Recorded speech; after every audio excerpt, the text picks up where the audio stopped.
Khatchaturian of Armenian Sports News here today with former Liberty University tennis player Marina Davtyan, who's also competed in the ITF and the WTA. Marina, coming from us from New York City, for New York, Port Washington. You said New York, whatever, New York State. How are you today, Marina? I'm doing great. How are you doing? I'm doing well. Thanks for taking the time to joining us. So let's start early in your career. How did your tennis journey even begin? What inspired you to pick up a racket? It's so funny because I've told this story and everybody laughed at this story so many times. So my sister was this popular kid in high school and she did so many activities. And she went to my dad one day, one random Tuesday, and she was like, listen, I need to become a tennis player. And he was like, you're 13 years old. Like, it's so late. You never picked up a racket before. So he was like, if your sister wants, like, you guys go together as like a sisterhood situation. And she was like, okay. So she begged me, and I was like, okay, whatever. And I was doing gymnastics at that point, and I was very serious. And then we went in, and the coach was like, he called my dad right away. He was like, future, I don't know, Maria Sharapova or whatever. And I was like, not understanding what's going on. And yeah, that's literally how my journey began. After 3 months, my sister quit tennis, and I kept going. And this was in Armenia? Yes, yes, it was 2006, 7, Uh, 2007. so you continue to train and grow in Armenia. Yeah. What was the transition like from Armenia to competing collegiately in the United States? How was Oh, that? it was crazy. The difference in cultures, the difference of people, how kind of at that point it was like so different in a way that people were so open-minded in here versus in Armenia. Like I used to wear shorts, I'm a tennis player, an athlete. So like I never thought about it. Back home, they're like, what is she doing outside of sports? She's wearing shorts, kind of that way. Yeah. And in here, everybody are like D1 athletes, everybody wearing whatever they want. They're going to school with sweatpants and stuff. And I'm like, let's go. This is my place. But that was fun. But it was, a long journey. I was in college for 6 years, graduated last year in May. And yeah, it was a great transition, I would say. So you spent time at Liberty, but before then you were at Tulsa, correct? Yes, I was there for 2 years, and then COVID hit. I went back home for like 9 months, which was so rare at that point. And I transferred to Liberty University, a Christian school. Was a blast completely, even though I went through those injuries. So you talk about those injuries. What happened at Liberty with these when you were playing at Liberty? You suffered some injuries. Can you talk about them and how they kind Yeah. of derailed your collegiate career? So I was having blast. I was on my 10th streak match win, and I was doing awesome. My new team, I love everybody. They love me. I love them. It's just like such a good atmosphere. And one day, during the match, like great match, doubles match, we win. I went in for the singles, just went for a ball, twisted weirdly, and just completely destroyed my knee, my right knee, ACL, PCL, MCL, both meniscus, just like in 1 second. And then I found out that, like few weeks after that it's completely torn. I need to do a surgery. Went through that. My parents didn't have visa, so I was kind of alone in that. But thankfully, my teammates, I love them so much. They helped me through it all. Coach Marin was my coach. He helped me through it all as well. Coach Lemmy as well. And after that year of recovery, go through month of playing again. Awesome tennis, feeling it, confident, and then meniscus tear once more against surgery, and then tear on my shoulder. It was just like 2 years of competing, of not getting injured consistently, and it was from nowhere. So it was tough, but went through it. Now thankfully I'm feeling great. So what some people might not know, when in the NCAA, if you're injured and you miss time, you're allowed to kind of make up for that year. Yes, So yes. were you able to do that at Liberty? Yes, so I had a COVID year. They gave it back to me. That's why I was in college for 6 years. Yes. So the COVID year, plus when I played only 10 matches and I could apply for a redshirt year. Yes. So that year I redshirt, and so basically I had 2 extra years to compete, which I graduated and then I did my master's. So it was perfect basically, but not really. If they would ask to do it again, I wouldn't do it. So why is that? because of those injuries and because of stuff. those And injuries. also, it's just so much pressure, especially when the coach is recruiting you, paying full, giving you money monthly to compete for them, to Yeah, win for them. And then every time you go in, you're like, you have so much pressure. And it's not only you win, you lose, it's about the team. If you lose, your team might lose, your coach might lose his job because you lost. There's so many components go into it that I feel like not many people talk about. They're like, oh yeah, you go to this school, you compete against high like teams and stuff, but they never really talk about the pressure that goes with the competition at playing at D1. right. So take me through those times when you were injured, and it's obviously a dark moment in your career, and Yeah. you said you were alone from your family, and you can't do what you love, and you can't compete. How did that make you stronger today? Honestly, I was going through such a tough phase in my life mentally. I was having panic attacks like multiple times a day. I passed out from feeling so exhausted from like just mentally. Like mental was so physical at that point that physical pain didn't even matter. It was just so like it was like you're existing in this life until you can get the tennis back. And as of going back, I was identifying myself as of just like I'm a tennis player. Nothing else matter. Only tennis matters. And when that happened, not once but twice, I was just like I sat back and I was like, this is not how it's supposed to be. I shouldn't feel this way because I can play my favorite sport, sure, but I have joy in my life. I have my parents, it was a lot of growth. And right now, when I'm trying to compete as well as full time working, I think that's what's helping me because I went through all that and I'm like, it's okay if I can practice 2 days in a row. Like I still have my responsibilities. I'll just do them and then I practice after 2 days or whatever. Before I would freak out. I'll be like, no, I need to go to practice at 1 a.m. So 100% helped me to just grow mentally and mature in a lot of ways and be more capable of taking care of myself when my parents weren't around, so yeah, it definitely helped me to be who I am today. And so you said you're working full time and also training right now, post collegiate career. Uh, how has that been, the balance of, a full time job? Also, what is your full time job? You have a master's degree from Liberty, so I'm sure you have a pretty cool job. So what are you doing for work, and how is that like balancing with training? Yeah. So I did business administration for my undergraduation, and then I did sport management for my master's degree. And after that, I applied for multiple jobs. And the first job that I saw actually John McEnroe's Academy, and they responded within like 5 minutes. And I was like, that's great. Had an interview in like 3 days. I got the job. I'm like, Wow. awesome. This is amazing. This is one of the biggest academies in America, IMG, John McEnroe's Academy. I was like, I can practice, I can play, like they'll for sure support what I want to do. Managing the time though has been really difficult because of going to just competing, thinking about just practices, eating, recovering correctly, doing your homework, and then again, all over again. And then all of the sudden, you got to work 40 hours a week, plus you got to do your practice. It just ridiculous, so hard. But I do feel like for 3 months now, I started to figure out like if I can't practice 3 days, it's okay. Like I'm practicing my mindset kind of if Right. I'm watching somebody playing and stuff. So I guess that's yeah.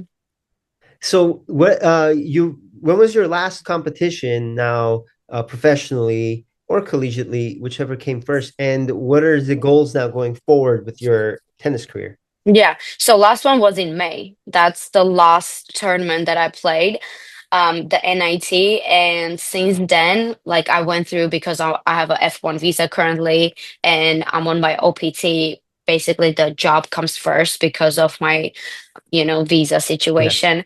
So as of right now, I have signed up to two tournaments upcoming the 20th of April, 21st. which is 100K and 35K. One is in North Carolina, the other one is in South Carolina. So hopefully I'll get in. That's another thing. If you don't have points, you can get into WTA tournaments, which is absolutely brutal. It's like, how else am I supposed to play if I don't have points? So that's been challenging as well. But hopefully I'll get into those tournaments. I'm getting ready. I'm practicing currently. But yeah, I'm just super excited. Finally, after a year of a gap, competing, just focusing on yourself, not job, not this, not that, just like you, yourself, your racket, your favorite sports. So yeah, Yeah, that's fantastic. Best of luck to you. Hopefully thank get into those you. tournaments and get your, career back on track, especially from all those injuries. And so, obviously you are from Armenia. Your family still lives there. And while you were in college, a lot went on in Armenia and Artsakh and all of those things. And Yeah. what was that like? Just, your family was so close to what was going on that you were all the way here in America. Yeah, it was definitely as soon as I would hear the news or I would open my Instagram, it was just very difficult just to look into those things because I have a little brother at home, which is currently 18 years old. So I was already having that in my mind, like the time is coming and it's just getting worse and worse, not just for my brother, just for my own country. And my parents were just you can't come back to Armenia at this point because you never know if they'll just shut down the airports and you won't be able to go back. And I'm like, what if that is happening and I cannot go back home? So I can't see you guys. So it was just like I'm talking, I'm getting chills out. It was very difficult just to not show it to my teammates because they knew how hard I'm taking and how close I'm taking to my heart. And I was just, only thing I could do is pray for the soldiers, the military people, and my dad himself is a military Mm. guy. So I was like, what if they take him and they could happen to, they have tried multiple times. And so it was just like very emotional to concentrate on tennis while you know what's going on in your home country. And also, you don't know you can see your parents soon or what will happen with your own country because you're always scared. What if they come over and take the whole land and Armenia doesn't I mean, until today, it's the fear that everybody lives and fears every single day. So yeah. I'm very sorry you had to experience all of that. That's Yeah. obviously a lot of Armenians had tragic things happen to them during that time, and it's just another. Unfortunately, it's a very common story from that time, and even until today. But how has your Armenian heritage kind of influenced your approach to sports and competition? Armenians have a reputation of being fighters and never giving Yeah. up. How has that mindset kind of impacted your approach to tennis? Yeah, because of our culture, and I think because we came from Soviet Union, our tough mindset, and even I mean our military, like they're so strong mentally. I'm talking about my dad was so tough-minded and he always like transitioned that to my mindset. He was like, you're tired, nobody cares. Like you gotta go through it. You gotta, he was very tough on me. And I'm so beyond thankful to that because I wouldn't be able to go all those like surgeries, America by myself, working, all these things if I wasn't that tough mindset than I don't know other people or something. But it's always on the court even they would call me Armenian assassin because of like the Wow. the tough mindset and stuff. Even here they're like if it's a competition, put Marina into it, like she'll kill it and stuff. So that always been my gift to compete no matter what's going on. I mean, when I had my meniscus tear, I played another month with it and didn't lose a match. Even my last match, my leg was wrapped like it was like I could barely even move my leg because how much it was wrapped. But even in the third set, I came back and won. And that's why I love this sport so much because I can show my competitiveness and I can just compete every single point. So yeah, that the Armenian culture definitely transitioned within me into our America. That's fantastic. And obviously there's some Armenian tennis stars right now in the WTA. Yeah, Vanessian is probably the biggest name in Armenian women's tennis right now. yeah. There's Khatchaturian on the men's side. Have you met either of them, or maybe got some advice from any of them throughout your career? Yeah, when I competed at ITF when during my junior career, Elena actually came to one of the Armenian tournaments and she was there for like 4 weeks. I remember I lost in semifinals and she was in the finals like the day after, and my dad was like, "We're gonna go and watch this Armenian kid. She's so good." And I was like, "Oh, okay, sure. I don't want to go to the courts now." I was so depressed, but I was like, "Okay, sure." And I remember sitting and watching, and my dad was actually talking to her mom and she was so intense. I remember her footwork and stuff and I was like, wow, when you see athletes like that, you right away think about their future, that if there is no injuries or anything like that, you're like they can make it. And she made it, and it's like incredible to see on the TV an Armenian flag. I've never seen it before. Like Shurkha is like Armenian as well, but he plays under Russian flag, Yeah. correct? So it's like seeing the Armenian flag on the TV, I'm like, this is absolutely crazy. And I think as of right now, she motivates so many girls, even in Armenia, that they're like maybe financially struggling, but they want to get to that level. Especially now, she's doing so many great things. She's going to Armenia, she's performing. It's just incredible. She's motivating people like me as well that it is possible to come from somewhere like that and become a huge star like her. So big shout out to her, obviously. Like, love seeing her competing and love hearing her talking about Armenia in that sphere of tennis. That's fantastic. And just a question for you, and I ask this to every female Armenian athlete I interview. It's interesting to me because if you, when you look back like 20, 30 years ago, maybe it was like kind of it wasn't as common, I think, especially in Armenia, for a young girl to get into athletics. Hmm.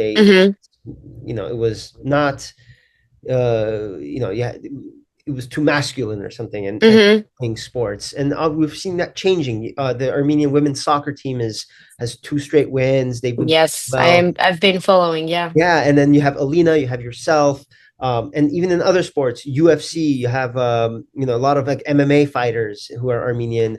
And what has it been like to kind of be that first generation of Armenian women to break that barrier and to say it's okay to be an athlete, it's okay to be Yeah. in sports, and Oh, now yeah. you're kind of sending that message to the next young girls in our. Yeah, yeah. No, I love this question because I love the girl power, girls playing sports. I think that's just so beautiful, and they're not scared of being loud. They're not scared of competing too much. Like there's no too much. And I absolutely love that, especially Elena. Like she competes so hard and nobody will be like, "Oh, why are you doing this?" She's a superstar. She wouldn't care about those things. So like even growing up, we had before Elena, that was Marina Davtyan, Anna Movsisyan, like they were top 400 WTA, and they were the main people that I was looking toward to like beat or like to be close to them. And so thanks to them, they kind of started this whole process, and Elena is kind of like continuing, but I just even remember when I was practicing in Armenia, it was just so rare at that point to even see again, like see people in athletic clothes, like women.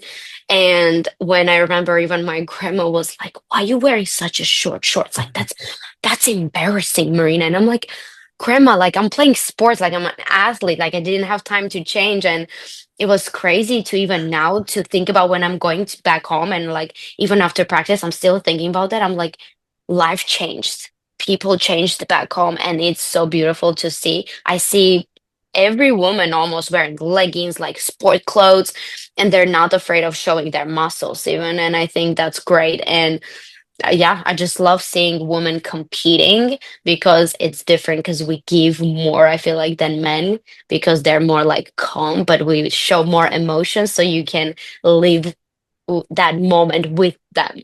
Yeah, it's definitely growing, and it's great to see that in Armenia you're seeing more and more younger Yeah. women involved in athletics. That's fantastic, especially for the future.